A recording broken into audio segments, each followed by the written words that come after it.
Hello and welcome, dear viewer, to a different kind of video. I believe I say that like every second video or something. Anyways, today I'm going to do something that I really haven't done before and talk about music. So I've been writing some tunes lately. And by lately, I mean over the last couple of months. And what you're seeing here is one of my latest tracks. Like at the time of recording, this track is just about 1 day old. Excuse me, I'm still a bit sick. That's actually the reason why I wrote this track, because I was sick and I needed distraction, so I wrote music. That's how that works, right? Anyways, so yeah, disclaimer. I have literally no idea what I'm doing. I'm self-taught on all of this, except for my very poor piano skills. I technically learned piano at some point. On anything else, I have no idea what I'm doing. I've never been told how to do any of this. I have watched some videos online, but like most of that actually I can't remember, so I'm going off of things I've taught myself. Yeah, so that was the most terrible introduction of all time. Anyways, this song is called Sinking Meditation, and it's, I don't know, a trance dance track, something like that. I'm not really sure about the genre, to be honest. I'm really bad at genres in general. So I wrote this kind of an inspiration of actually trance, because I have been listening to that sort of music for the last couple of weeks and I'm pretty addicted, so that's that.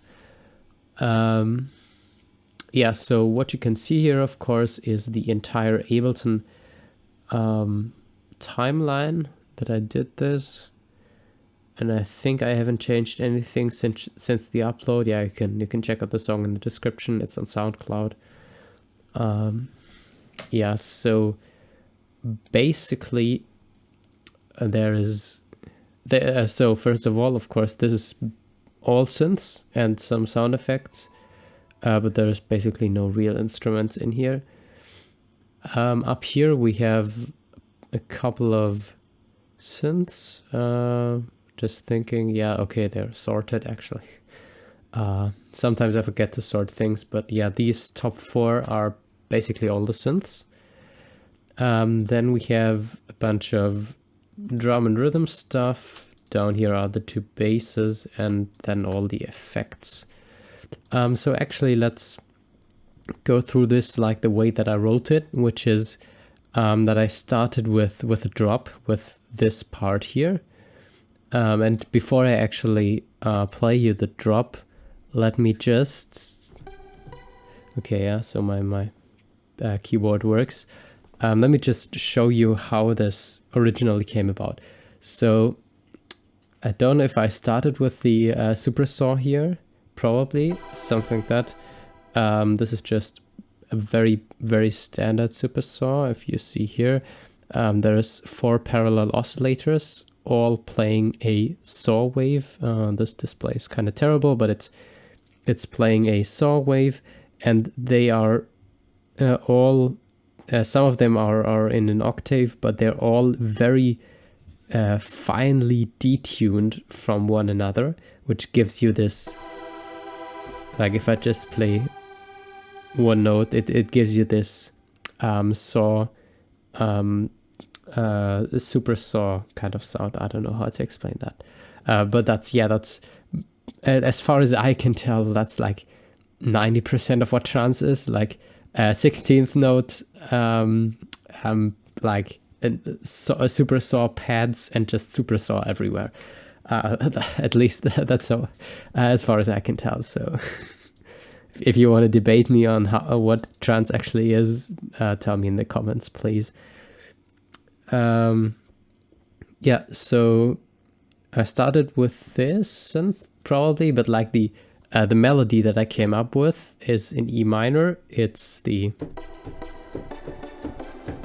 That's E minor, down to D, down to C, and then I play again.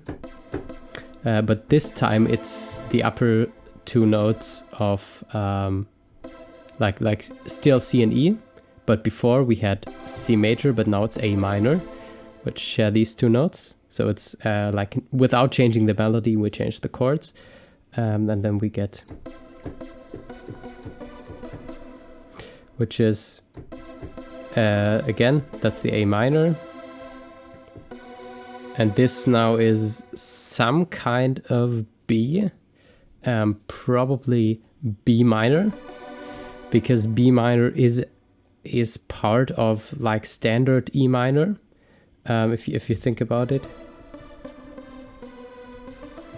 Or rather, yeah, the D is part of E minor, so the chord on B must be minor, because B minor contains a D, but B major would contain a D sharp or an E flat, which of course would still be the 5 chord and would be more dramatic, but technically whenever we use this in a minor key, we're actually borrowing it from the major key. So that's your daily lesson of music theory, I guess. So again, I'll have to tell you, I'm basically untrained in music theory. Like my music education told me none of this. Like my formal music education, which I had some in school. They're just absolutely useless. Don't let me go on a rant about how music education in schools is terrible. Anyways, so I think I have a B minor here. So, and then of course, yeah, I support that with like the next two notes after this. And then I go up. And this is like a fake out, because these two notes, which is B and E, would actually form two of the 3 notes of E minor. So you think it sounds like going from B to E, but it's not actually. Like it's going briefly, just for one short stab to the E minor implied thing, and then it continues on to this, which is again C and E. So we just move the B up to a C, and we go back to C major. So basically the chords here are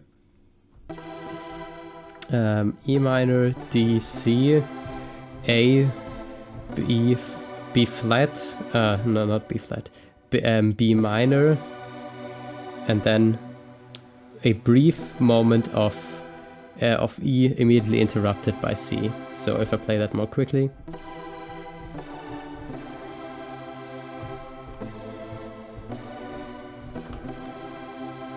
Something like that, that was probably rhythmically about correct.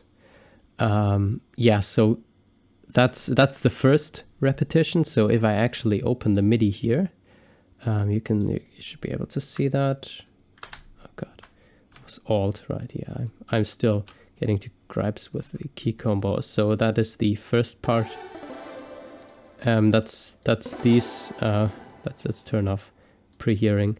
That's these first couple of notes. And then we repeat the first part exactly up here, which is again. And now I play something very similar, but not exactly the same. I think it's...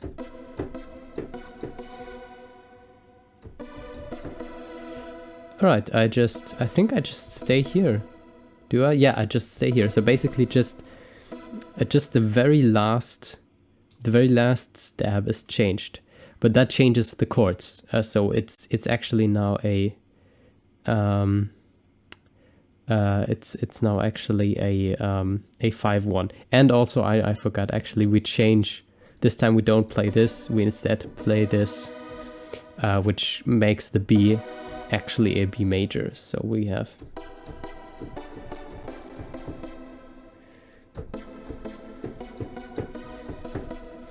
which gives us this 5-1 back here in the. And so now the chords for the second part are unchanged here: A, B, E. So basically, what is that? 1, flat 7, flat 6. That is the 4, I believe. Yeah, that's 4, 4, 5, 1. So it's like I'm spending a bunch of time on these chords, but it's really nothing special. And this is like where the whole thing started. And if I actually play you like the drop melody, you will hear that it's basically this plus some octave bass down here, which is mainly just playing the bass notes. Like up here we have some weirdness around. I think I'm playing like no, sorry, just like that, like in the first fake out where we fake the E and actually go to C. I fake that with the 5th scale degree of the B minor chord and go down to E briefly before jumping back up to C. That's just a bass melody thing. It's actually, I think it's mirrored in the bass itself. Let me see. No, it's not mirrored. Okay, I could have done that maybe. But yeah, that's most of what that is. So if we listen to that, you can hear the octave, and that's like the fun bass line jumping around. I think that creates some harmonic interest. And in the end, you can hear the resolution is much stronger because in the front here, we just resolve, like in the first repetition, we just resolve to the 4 chord, sorry, 6 chord, like the C, which is not the relative major, but it's a scale degree. It's not super unstable in E minor, at least in this sort of context, I think. And in the end, we actually do resolve it from B to E minor. Okay, so let's actually move a bit quicker because this is like 90% of the melodic and harmonic thing of the entire song. So basically, I started with this melody and then started expanding on that to build an entire drop. So we have this. Actually, let me just disable literally all the tracks. I don't know if that's like, how are you supposed to demo these kinds of things?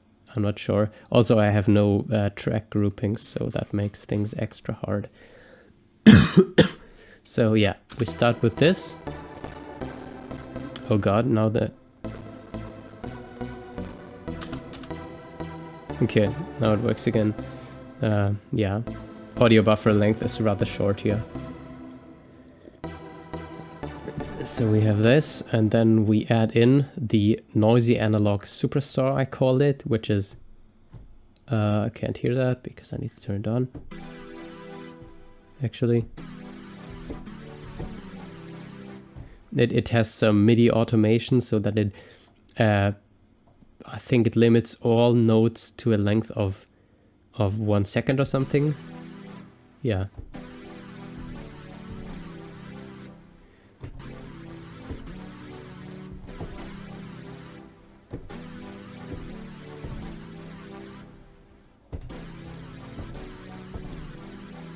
That's what it would be playing. It's the exact same thing, I think. So if we listen to both of those.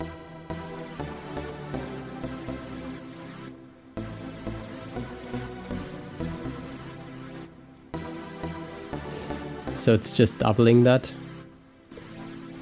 And also you can hear it's side chained. So if I actually go into the... wait, let me actually loop that section. Where's that? Yeah, so this is also a strongly adopted prefix. I think I've turned off most of these effects. It's an analog synth, but it's doing the exact same thing. It's very slightly detuned oscillators and also a lot of noise. You can hear there's a bunch of noise in there. Where's the glue compressor, right? Has a side chain from the drums. You can see it ducks with the drums, which are not audible right now, but that's what it does.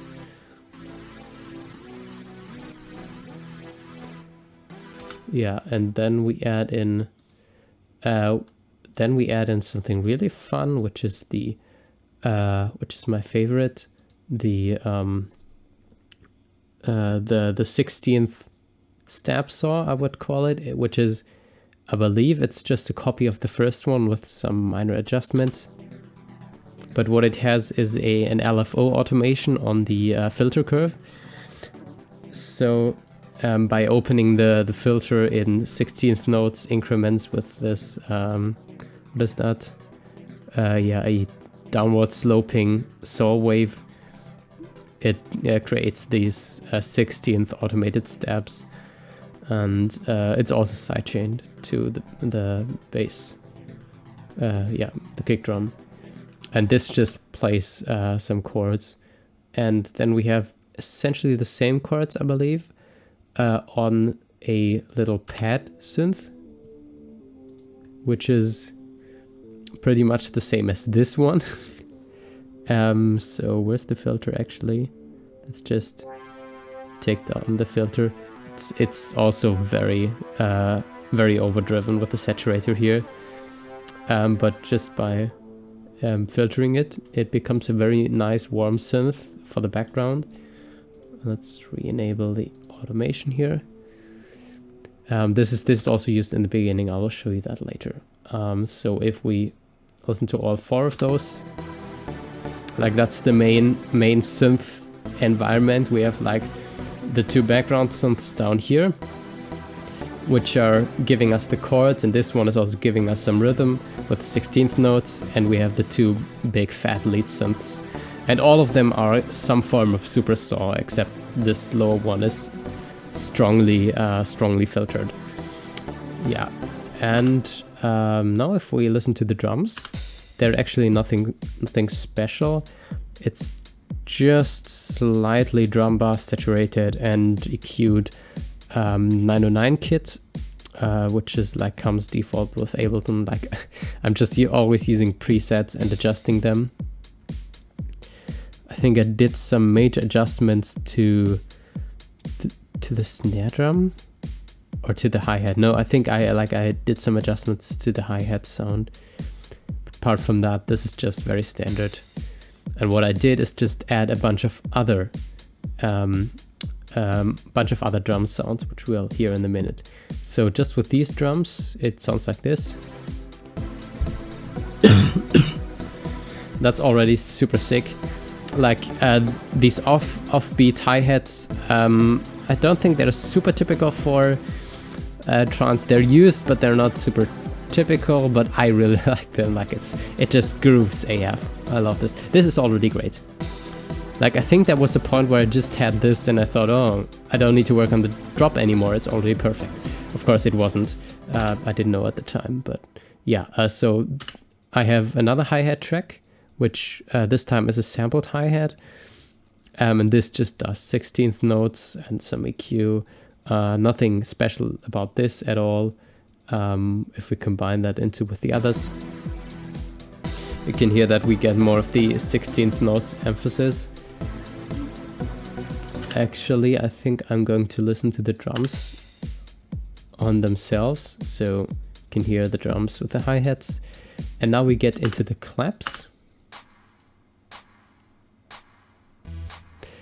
which are manually adjusted samples. So like, yeah, for the hi-hats, I used a sampler and just basically just used one note with a sampler. And this is a drum sampler, of course, but all of these are manually placed samples. And so these claps are somewhere from like the standard sounds. I don't know. They're just on 2 and 4 just to support the snare drum. You can hear that. It sounds much better because I think the snare of the 909 is a bit weak. It's okay, but I've really learned through this song that it sounds a lot better if you combine multiple sounds for like one hit. For example, for the snare, if you just combine multiple snare sounds. Like up here, we're using the, I think we're using the both snare drums and this clap and the tape click, which I'll show you in a minute, and it just combines to make something really fantastic. So first of all, what is this weird sound that you're always hearing? This is like something that I kind of discovered by accident. This like this sound. This is from a sample. It's a bass noise F# 128 BPM. Let me search for that.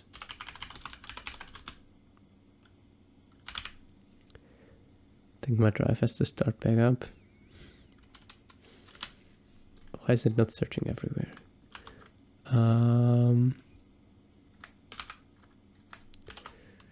Here we go. Okay.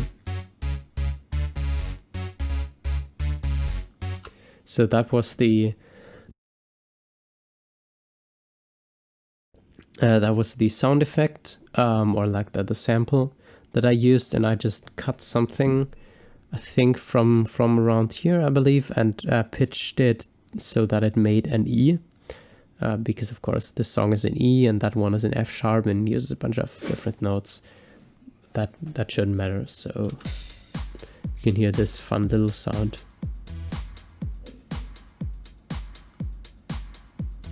I really like it. And finally we get to the tape clicks. So the tape clicks have a really fun story behind them, because Tim from the Serenity OS Discord, or like from the Serenity OS developer community, he used them in his community showcase video for like a fast forward effect. He recorded a bunch of tape sounds, and I really liked the taped sounds in that video. They were really juicy and stuff. So I asked him if he could send them over, and he edited them down and sent me the tape sounds. I don't have the originals down here anymore. I had them before, but basically I extracted a bunch of them, and so if we just solo that,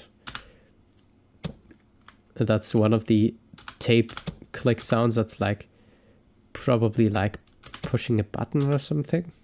Yeah, it should be like pushing a button.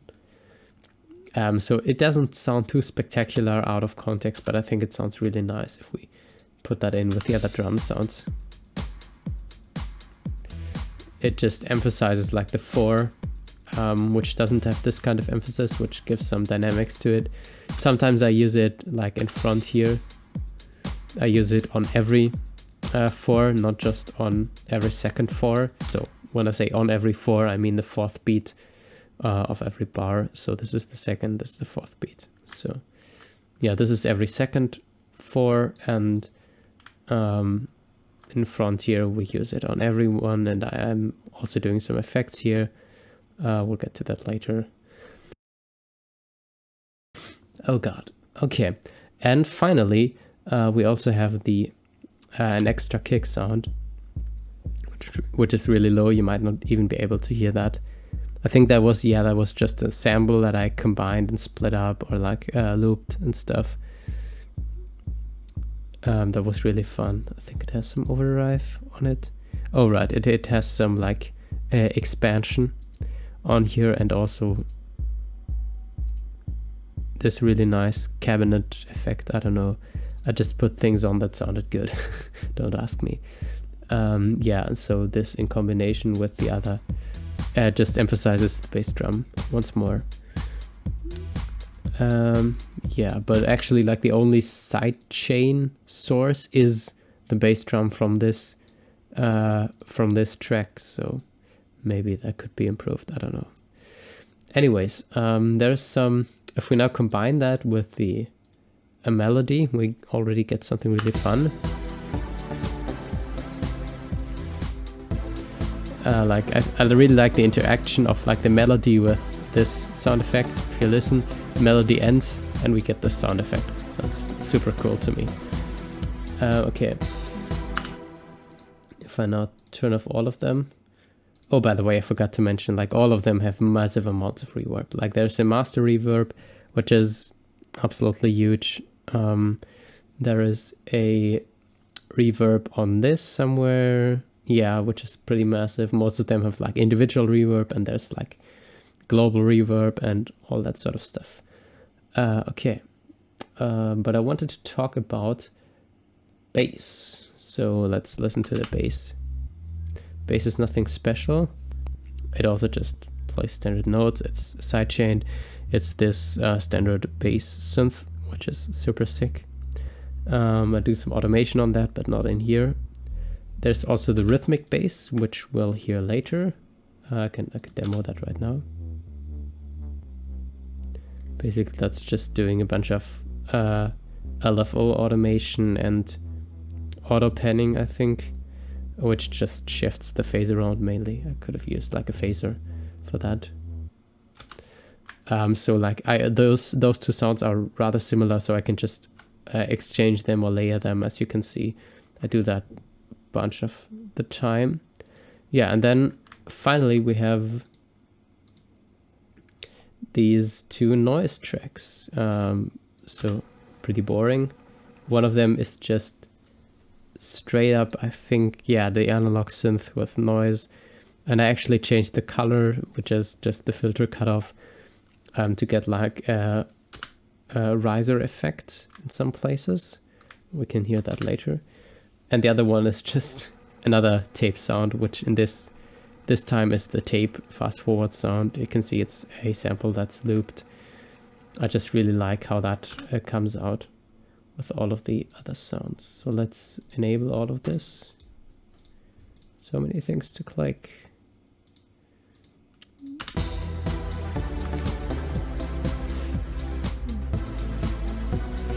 So that's the drop.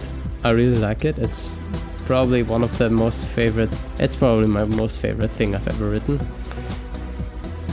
And what you though might be seeing down here is all of the impact sounds, which are just like standard sounds, like this or that, or what do we have? This kind of longer drop noise and like a kind of, yeah, an overdriven kick. Some of them have some effects on them. You can see it here. Some EQ. Some of them have an amp. I turned off the amp later on most of them, except this one, because I didn't like how it sounded. But yeah, most of them have some EQ. So if I turn all of those on, you can hear like the big fucking impact that we get on the beginning of the drop, and the smaller one back here, where I'm just using one of those effects.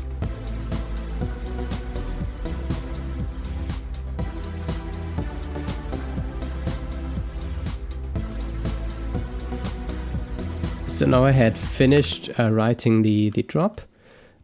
So I basically set my sights on the build-up. So the idea of the build-up was to basically introduce all of the chords, like just plain laying chords, very chill stuff, kind of trance typical stuff.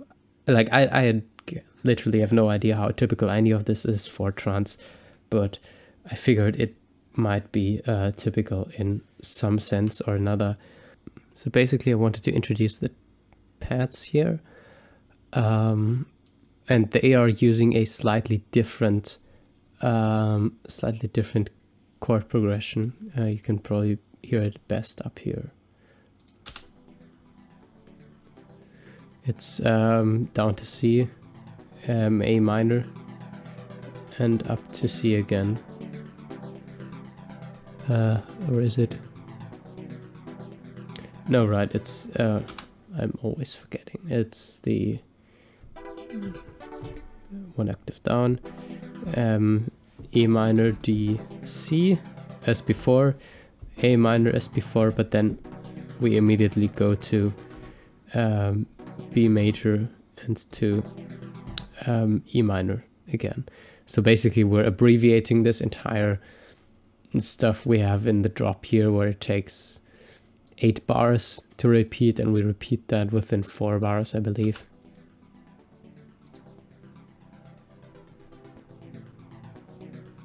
Yeah, so it already repeats after this, so this is 4 bars, if I can count. Okay, yeah. So essentially, what we're doing is just introducing the synths one by one, slowly, and building it up, raising the energy. At some point, the bass comes in, like after a short while, actually. Let's zoom in on this portion. After just 8 bars, the bass comes in. We get more and more drums. First we get the claps, then we get tape clicks, then we get the hi-hats, and then I have like a small little drop here. Let's listen to the beginning here. So I have the like this kind of noise introduction, which I really liked. Now you can see here I'm opening the filter, so that it's slowly gaining in energy. That's just a very typical thing to do. And the bass is also increasing in like noisiness, severity, because I think I'm increasing some of these things like cut off and drive, I think, or the triangle oscillator. Yeah, and then here we get this short drum pause, and then we get a small impact, and now we get this fat synth that is also part of the drop playing the exact same chords. So essentially that's like foreshadowing the kind of sound we're about to expect in the drop back here. And we get that for 8 bars. And then we get another break. The drums drop out. And now we have just the bass and a riser with this white noise opening up the filter. This is the filter. Yeah, this is the filter of the noise rising up. So we get this. And 2 other rises as well. And then we have just the melody on its own. That's something I wanted basically from the beginning when I came up with this.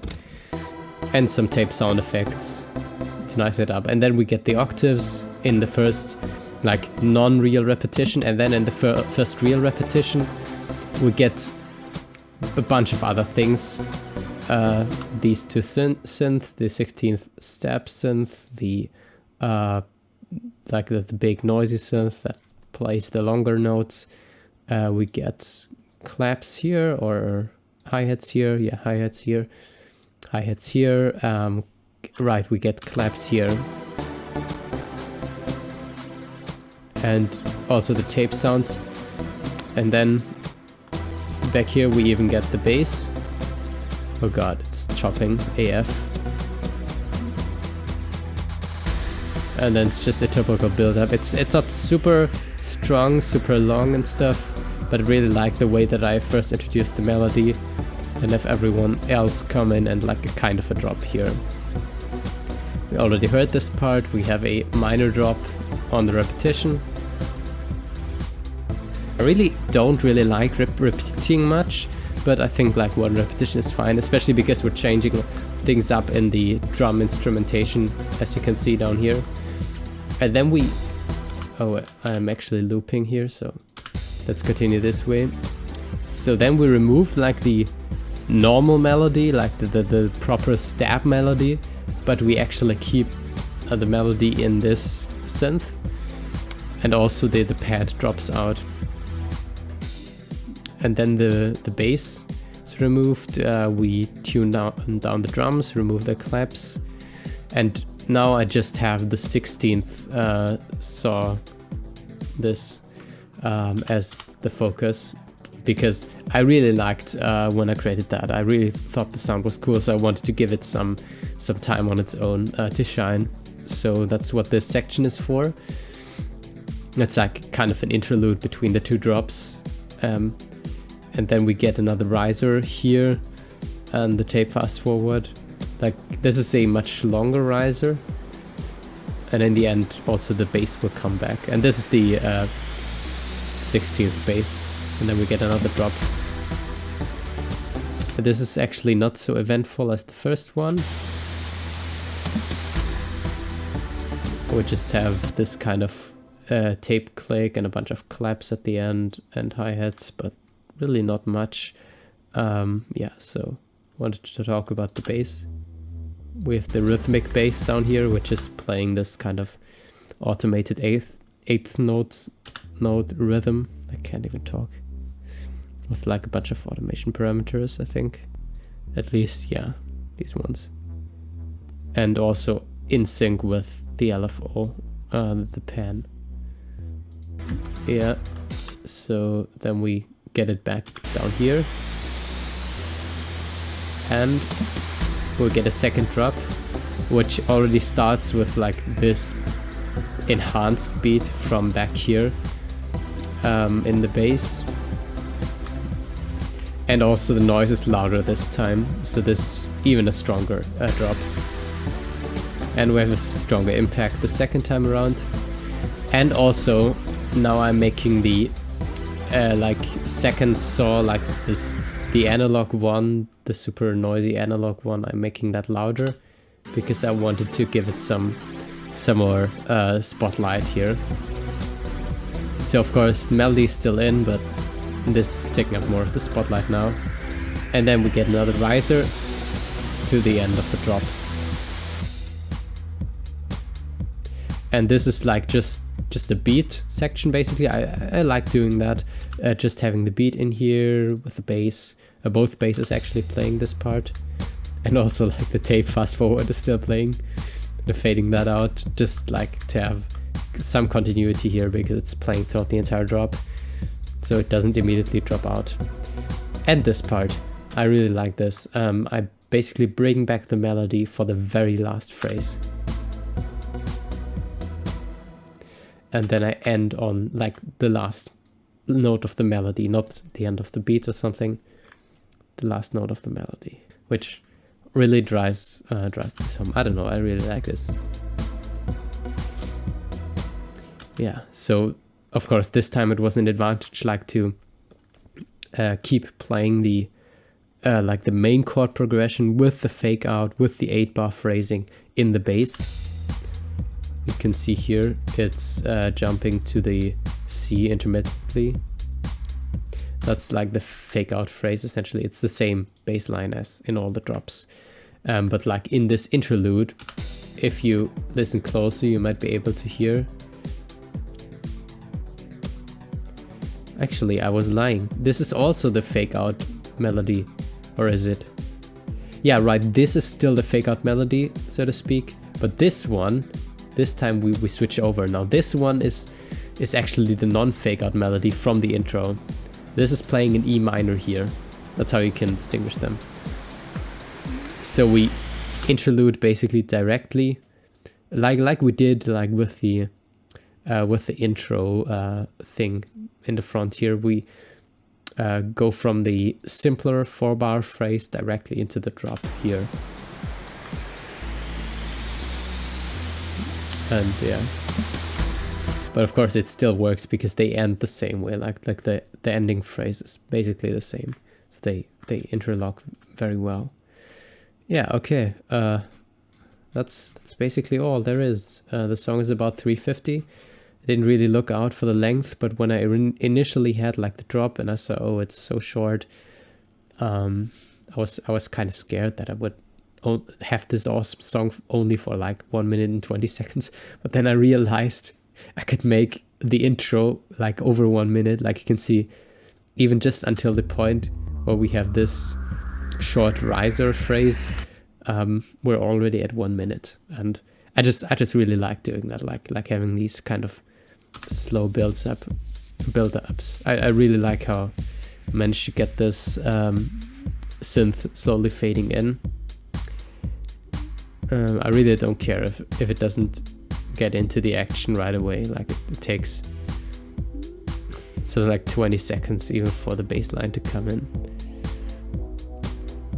It's just a lot of fun. I think that's what this kind of music is about. Like how do you say that?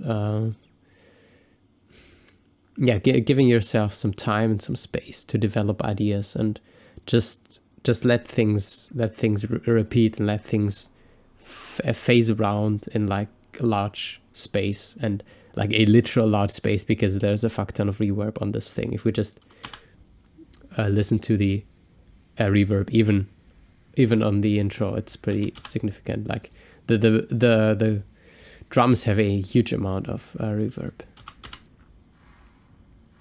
Especially you can hear the claps are extremely reverbed. Where's that? Claps. Yeah, they're extremely loud on the reverb return channel. Let's listen to the drop actually. Yeah, you can hear most of it is the drums, but still we have some things on the saw and synths up here. Just some background stuff. It's just I just really like doing this. The tape is also ridiculously loud. I didn't even realize that. Wait. Oh no, it's actually not on the reverb channel. That would have confused me. Yeah, I can hear reverb is big on the drums, and I think it makes a huge difference. I hope you can hear this.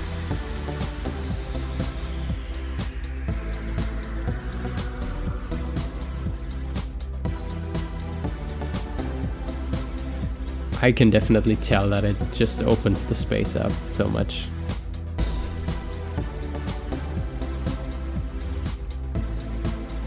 But I mean, if you just, yeah, you can hear the fade out. Just this synth has a ridiculous amount of reverb in and on itself. Let's find the reverb again. Yeah, it's incredibly long. Incredibly long. If can I just turn that off? I can't, because god damn it. I can turn it down. Like it sounds wrong almost. Like the only little bit of reverb you're able to hear is from the master reverb. It doesn't sound nearly as powerful.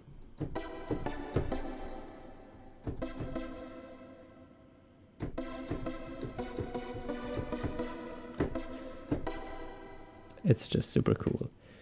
And if you go into the lower registers and stuff. Yeah, so that's that. That's my track, Syncing Meditation. I think I never mentioned the name of the track in like the beginning of the video. Yeah, so I can listen to that on SoundCloud. Links are in the description. I honestly don't care what you do with it. I don't think it's under Creative Commons. Probably I should do that. I'm just doing this for fun. It's all just for fun. Anyways, also you're free to like steal and sample this track and ask Tim for the tape samples. I mean, they're on Discord, but still. Thanks so much, Tim. They're really awesome. Okay, that's all for today. Goodbye.